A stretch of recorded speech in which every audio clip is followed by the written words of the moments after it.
FIO,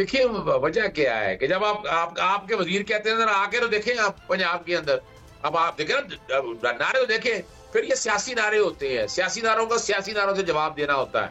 کیا آگے کر لیا انہوں نے؟ ابھی بھی دیکھیں ڈی چوک میں آئے تھے نا، پھر اچھا اگر وہ ڈی چوک میں بیٹھے بغیر چلے گئے اب ان کو اعتراض ہے کہ جناب انہوں نے کہا تھا کہ ڈی چوک میں، اور وہ باہر سے نکل گئے. خدا رہا ابھی کوئی ایک طرف تو ٹھہرے آپ، اگر وہ بیٹھ جاتے تو پھر کیا ہوتا؟ ٹھیک ہے، اس پہ ہم کھیلداس کوہستانی صاحب کا بھی موقف لے لیتے ہیں. سر، آج وزیر دفاع خواجہ آصف نے کہا ہے کہ احتجاج کرنے یہ آئیں گے، ان کو سختی سے نمٹیں گے. تو مسلم لیگ نون کا کیا لاہ عمل ہے، حکومت کا کیا لاہ عمل ہے؟ اور کیونکہ انہوں نے تو ان کو وارننگ دے دیا ہے کہ احتجاج نہیں ہونے دیں گے. دیکھیں، پہلی بات یہ کہ کوئی بھی قیدی احتشار، فساد اور دھرنوں اور احتجاج سے آزاد نہیں ہوا ہے.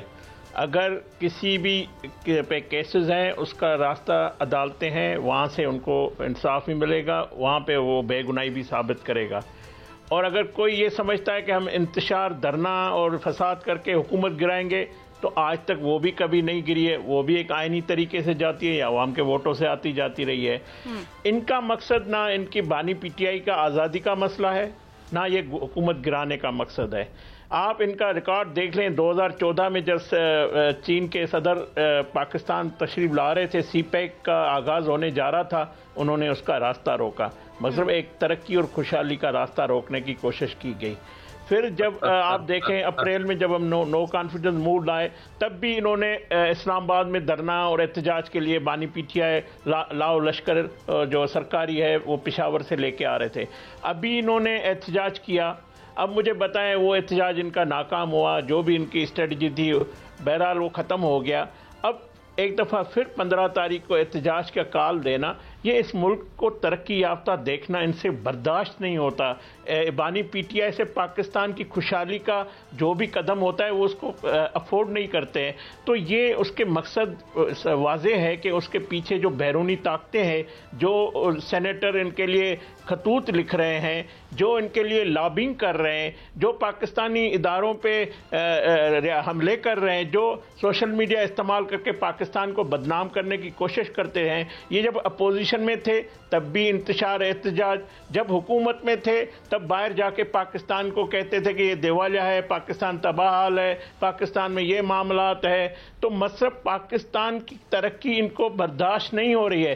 یہ وہ لوگ ہیں، میں تو سمجھتا ہوں یہ وہ لوگ ہیں جنہوں نے ابھی کراچی میں جو دھماکہ ہوا، جو ٹارگیٹ کیا گیا ہمارے چینی دوستوں کو، ان کی ان دہشت گردوں کی سوچ میں، اور ان کی جو 15 تاریخ کو اتنا بڑا پاکستان میں ایونٹ ہونے جا رہا ہے، 9 سال کے بعد تاریخی دن ہے، اس کو سبوتاژ کرنے کے لیے یہ وہی سوچ ہے.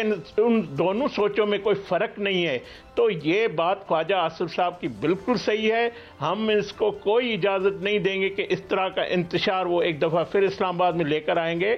تو ان کو ہم روکیں گے، اور ہم نے پہلے بھی روکا ہے، پہلے بھی یہ ناکام ہوا ہے. کوئی ایسی ان کی ایکٹیویٹی جو اس قسم کی انہوں نے کی ہے کبھی بھی ان کو کامیاب نہیں ہوئی ہے، نہ ہوگی. اتنا پوچھنا چاہتی ہوں کہ حکومت جو ہے، کیونکہ اگر دیکھا جائے احتجاج کرنا یا جلسے جلوس کرنا ہر کسی کا، ہر سیاسی جماعت کا حق ہوتا ہے، تو اتنی پابندیاں کیوں ایک جماعت کے لیے؟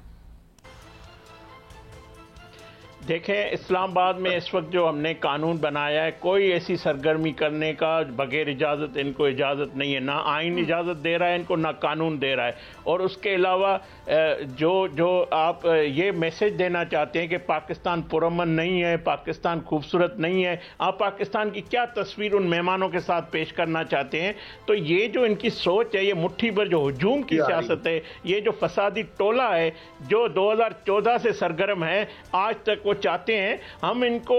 آپ کہتی ہیں کہ یہ جمہوریت، یہ تو میں تو عطا تارڑ صاحب کی اس پریس کانفرنس سے اتفاق کرتا ہوں. اگر ان پہ پابندی لگ جاتی تو آج یہ دن ہمیں نہیں دیکھنا پڑ. یہ بلیک میلنگ کرنا کہ ہماری بانی پی ٹی آئی سے ملاقاتیں کرنے دیں، بھائی بانی پی ٹی آئی سے کسی اچھائی کی امید نہیں ہے. کبھی وہ پاکستان کی تعمیر کی بات نہیں کرتے ہیں. محمد علی راشد صاحب، السلام علیکم، آپ کو آواز آ رہی ہے؟ اچھا محمد علی صاحب، آپ سے میں پوچھنا چاہوں گی کہ 15 اکتوبر بہت ہی امپورٹنٹ دن ہے پاکستان کے لیے بھی. 10 ممالک کے رکن جو ہیں وہ شنگھائی تعاون تنظیم کے لیے اسلام آباد میں موجود ہوں گے، اور ایسے میں پی ٹی آئی نے دھرنے کی کال بھی دی ہوئی ہے، اور اب حکومت کی جانب سے بھی کہا جا رہا ہے کہ ان کا جو احتجاج ہے اس کو روکیں گے. پیپلز پارٹی کا اس حوالے سے کیا موقف ہے؟ من الشیطان الرجیم، بسم اللہ الرحمن الرحیم. دیکھیں، بڑے حیران کن بات ہے کہ جب بھی کوئی امپورٹنٹ ڈیلیگیشن پاکستان آ رہا ہوتا ہے یا پاکستان سٹیبلائز ہونے والا ہوتا ہے یا پاکستان میں کوئی اچھی چیز ہونے والی ہوتی ہے، تو پی ٹی آئی کو اسی وقت نکلنا ہوتا ہے اپنا دھرنا دینے، اپنا پروٹیسٹ کرنے، اپنا احتجاج ریکارڈ کروانے. جبکہ وہ چاہیں تو اس کے آگے پیچھے بھی کر سکتے ہیں، مگر نہیں، وہی دن چنتے ہیں وہ. اور ساتھ ساتھ پھر وہ اگر انڈین فارن منسٹر آیا ہوا ہوتا ہے تو اس کو دعوت بھی دیتے ہیں کہ ہمارے پروٹیسٹ میں آپ آئیں اور وہاں خطاب کریں، اسپیچ دیں.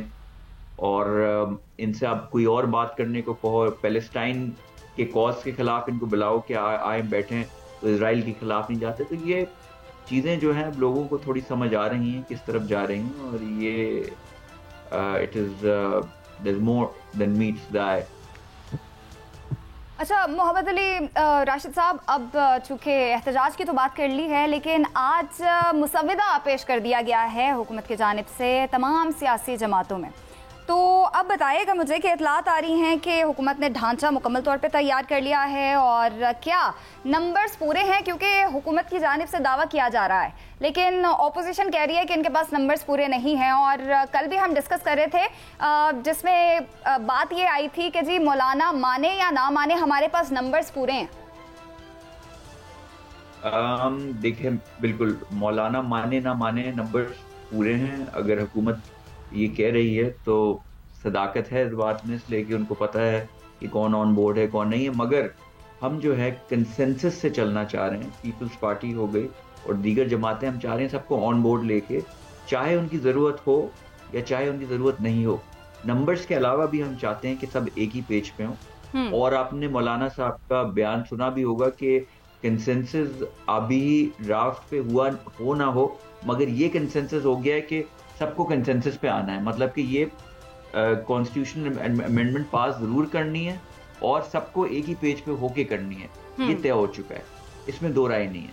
اور اگر آپ یہاں تک کہ پی ٹی آئی جن کی کسی کو ضرورت بھی نہیں، ان کو بھی ہم نے دعوت دے کے ان کو بٹھا کے ایک ڈرافٹ ان کو بھی دیا ہے. اور اگر آپ نے بیرسٹر گوہر کا یا ان کی جو چیف وپ ہیں پی ٹی آئی کے عامر دوگر صاحب کا بیان بھی اگر آپ نے دیکھا ہو، تو انہوں نے کہا کہ پیپلز پارٹی کا جو ڈرافٹ ابھی آیا ہے وہ تھوڑا مناسب ہے، ان کی چیزیں ہیں جو ہمیں سمجھ بھی آ رہی ہیں اور ان پہ عمل بھی ہو سکتا ہے. تو دیکھیں، ہم نہیں چاہتے کہ کنفرنٹیشن کی طرف چیزیں جائیں. ہم چاہتے ہیں مل بیٹھ کے پاکستان کی بقا کے لیے، پاکستان کی پروگرس کے لیے، چیزوں کو بہتری کی طرف لے کے جانے کے لیے سب ایک پیج پہ ہو، کوئی ناراض نہیں ہو. اگر کوئی اب ہمیں کوئی لگے کہ کوئی جینوئن کسی کے ریزرویشن نہیں ہے، مگر وہ بس تنقید کرنا چاہ رہے ہیں اور ایک پاکستان کو ڈیسٹیبلائز کرنا چاہ رہے ہیں کہ کبھی سعودی وقت آتا ہے انویسٹمنٹ کے لیے تو وہ ان کو دھرنا دینا ہوتا ہے، کبھی اور پروٹیسٹ ہو رہا ہوتا ہے تو انڈین منسٹر کو بلا رہے ہوتے ہیں کہ دھرنا دیں، کبھی آئی ایم ایف کو خط لکھ رہے ہوتے ہیں کہ پاکستان کو پیسے نہیں دیں. اب وہ اسی دن جس دن شنگھائی کوآپریشن کانفرنس ہے، اب اسی دن ان کو پروٹیسٹ کرنا ہے. تو مطلب ثابت کیا کرنا چاہ رہے ہیں؟ اظہر صاحب، 24 اکتوبر تک نئے چیف جسٹس کا نوٹیفیکیشن کیا نہیں ہوگا؟ کیوں نہیں نوٹیفیکیشن ابھی تک جاری کیا؟ آپ کو کیا لگ رہا ہے؟ پی ٹی آئی کو کیا لگ رہا ہے؟ کیا وجہ ہے؟ اچھا وہ دیکھیں، میں حقیقی طور پر آپ کو کہ اگر آپ ذرا غور کریں اس بات کے اوپر کہ جو یاد ہے وہ اپنا اکٹھا کیا تھا پارلیمنٹرین کو، قومی اسمبلی کو، سینٹ کو، لوگ کہتے تھے کہ بھیڑ بکریوں کی طرح اکٹھا کیا گیا ہے. اپنا کابینہ کا اجلاس ہوا، وہ ایک ڈرافٹ کے لوگوں نے پکڑا دیا. انہوں نے کہا یہ مسودہ ہمارے پاس ابھی آیا ہے. آئینی طور پر میں 2-3 چیزیں آپ کے سامنے کلیئر کر دوں. ایک تو آئینی عدالت کا کانسیپٹ انہوں نے ڈراپ کر دیا تھا 18ویں ترمیم میں. 18ویں ترمیم میں اکثریت تھی ان کے پاس نا،